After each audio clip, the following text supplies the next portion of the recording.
प्यारे बच्चे नमस्कार। NCERT क्लास 12 फिजिक्स में आप सभी का स्वागत है आज के हमारे नए वीडियो लेक्चर में। और आज का हमारा जो वीडियो लेक्चर होगा वो लेंस का नियम लिखिए। अर्थात हम बात करेंगे आज लेंस का नियम होता क्या है और लेंस के नियम को हम किस प्रकार से परिभाषित कर सकते हैं एवं लेंस के नियम की सहायता से प्रेरित धारा की दिशा किस प्रकार ज्ञात की जा सकती है। यानी कि हम लेंस के नियम की सहायता से किसी भी कुंडली के अंदर जो धारा प्रेरित होगी उस धारा की दिशा को हम किस प्रकार से ज्ञात कर सकते हैं। तो यहाँ हमने सबसे पहले इसकी परिभाषा लिखी है और सबसे पहले इसका हेडिंग डाली है लेंस का नियम। देखिए इसकी परिभाषा क्या कहती है। किसी विद्युत परिपथ में प्रेरित विद्युत वाहक बल अथवा प्रेरित धारा की दिशा सदैव ऐसी होती है कि यह उस कारण का विरोध करती है जिस कारण यह स्वयं उत्पन्न होती है। अर्थात लेंस का नियम क्या कहती है कि किसी भी परिपथ में जिसमें विद्युत धारा प्रवाहित होती है उस विद्युत परिपथ में धारा प्रवाहित करने पर एक विद्युत वाहक बल प्रेरित हो जाता है या प्रेरित होने वाला जो धारा होगी उस धारा की दिशा सदैव ऐसी होती है कि यह उसी कारण का विरोध करती है जिस कारण से स्वयं उत्पन्न होती है। यहाँ हम इसको एक उदाहरण के माध्यम से भी समझ सकते हैं कि मान लेते हैं कि एक पिता है और उनका एक पुत्र है। पिता अपने पुत्र को पढ़ाता है लिखाता है एक काबिल इंसान बनाता है, लेकिन एक समय ऐसा आता है कि वही पुत्र अपने पिता के विरुद्ध खड़ा हो जाता है या उनके विरुद्ध बोलता है। तो लेंस का नियम भी यही कहता है कि यह उसी कारण का विरोध करती है जिस कारण से स्वयं उत्पन्न होती है। तो देखिए परिभाषा कुछ इस प्रकार से है कि किसी विद्युत परिपथ में प्रेरित विद्युत वाहक बल अथवा प्रेरित धारा की दिशा सदैव ऐसी होती है कि यह उस कारण का विरोध करती है जिस कारण यह स्वयं उत्पन्न होती है। यानी कि यह जिससे उत्पन्न होती है उसी कारण का विरोध करती है। इसे ही कहते हैं लेंस का नियम। आगे हमने लिखा है लेंस के नियम की सहायता से प्रेरित धारा की दिशा किस प्रकार से ज्ञात कर सकते हैं। यानी लिखा था हमारा क्वेश्चन कि लेंस के नियम की सहायता से प्रेरित धारा की दिशा किस प्रकार ज्ञात कर सकते हैं। तो लिखा हमने कि लेंस के नियम की सहायता से प्रेरित धारा की दिशा निम्नानुसार ज्ञात की जा सकती है। तो यह हमने लिखा है पहला नियम के अंतर्गत कि जब चुंबक के एन ध्रुव को कुंडली के पास लाते हैं तो कुंडली में प्रेरित विद्युत धारा उत्पन्न हो जाती है। तो देखिए चित्र के माध्यम से किस प्रकार इसको हम समझ सकते हैं कि मान लो हमारे पास ये एक कुंडली है और एक चुंबक है, एन ध्रुव है और एस ध्रुव है। जब इस चुंबक को कुंडली के पास लाते हैं तो इस कुंडली के अंदर प्रेरित धारा उत्पन्न हो जाती है।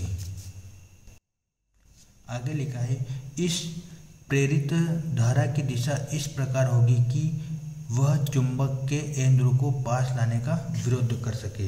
यानी कि जब चुंबक को इसको पास लाते हैं तो इस कुंडली के अंदर प्रेरित धारा उत्पन्न हो जाती है, लेकिन इस कुंडली के अंदर प्रेरित धारा की दिशा कुछ इस प्रकार होगी कि इस चुंबक को इस कुंडली के पास लाने का विरोध कर सके। यह तभी संभव है जब चुंबक की ओर का कुंडली का तल एन ध्रुव की भांति कार्य करे। यानी कि चुंबक इसको पास लाएंगे इसका विरोध करेंगे।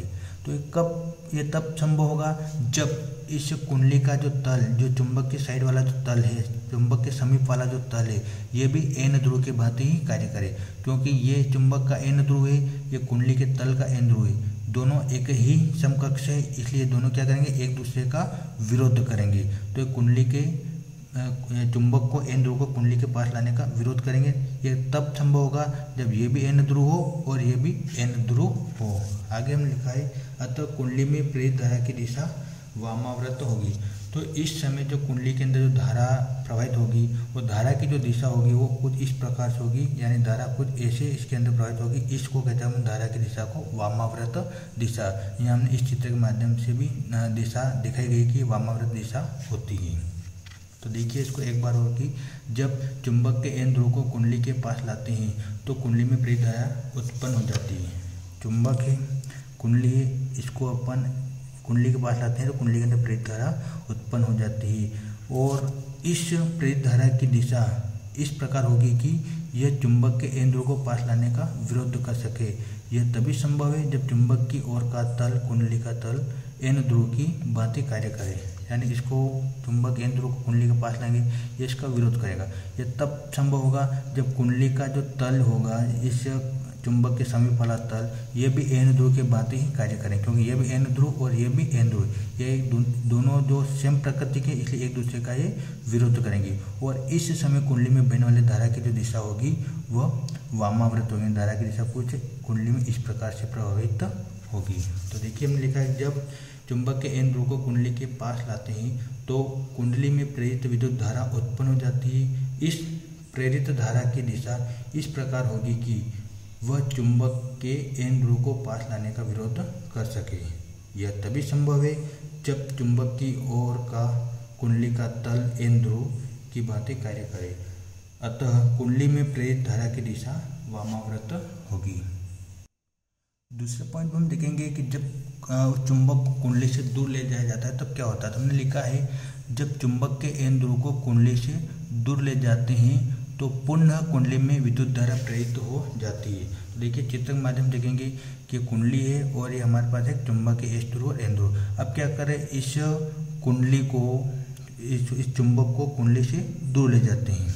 जब चुंबक के एन ध्रुव को कुंडली से दूर ले जाते हैं तो पुनः कुंडली में प्रेरित धारा उत्पन्न हो जाती है। इस प्रेरित धारा की दिशा इस प्रकार होगी कि वह चुंबक के एन ध्रुव को दूर जाने का विरोध कर सके। यानी कि इसको चुंबक जब इस कुंडली से दूर ले जाएंगे तो इसके अंदर प्रेरित धारा उत्पन्न रहेगी। अब प्रेरित धारा की दिशा कुछ इस प्रकार होगी कि यह चुंबक जो है कुंडली से दूर ले जाने का भी विरोध कर सके। यानी कुंडली के अंदर प्रेरित धारा जो है चुंबक को दूर ले जाने का विरोध कर सके। यह तब संभव है, लिखा यह तभी संभव है जब चुंबक की ओर का कुंडली का तल एस ध्रुव की भांति कार्य करे। यानी कि इसको दूर ले जाएंगे तो भी इसका विरोध करेगा। ये तब संभव होगा। तो देखिए यह कुंडली के जो चुंबक के समीप वाला तल है ये भी एस ध्रुव की भांति कार्य करे, क्योंकि ये एन ध्रुव और ये एस ध्रुव दोनों विपरीत प्रकृति के, ये दोनों एक दूसरे को आकर्षित करेंगे, इसलिए इसको दूर ले जाने का भी विरोध करेंगे। अतः कुंडली में प्रेरित धारा की दिशा दक्षिणाव्रत होगी और इस समय जो कुंडली में धारा की जो दिशा होगी वो दक्षिणाव्रत होगी। यानी धारा कुछ इस कुंडली के अंदर इस प्रकार से प्रवाहित होगी। इस चित्र के माध्यम से हमने समझा है कि धारा देखिए किस प्रकार से दक्षिणाव्रत में प्रवाहित होगी। यानी कुंडली को दूर ले जाएंगे तो धारा दक्षिणाव्रत प्रवाहित होगी और कुंडली को इसको पास लाते धारा जो होगी वो वामाव्रत कुंडली के अंदर प्रवाहित होगी। तो आज हमने देखा है लेंज का नियम क्या होता है और लेंज के नियम की सहायता से प्रेरित धारा की दिशा को किस प्रकार से हम ज्ञात कर सकते हैं। वीडियो पसंद आए तो लाइक, कमेंट एवं शेयर जरूर करिएगा। जय हिंद, जय भारत।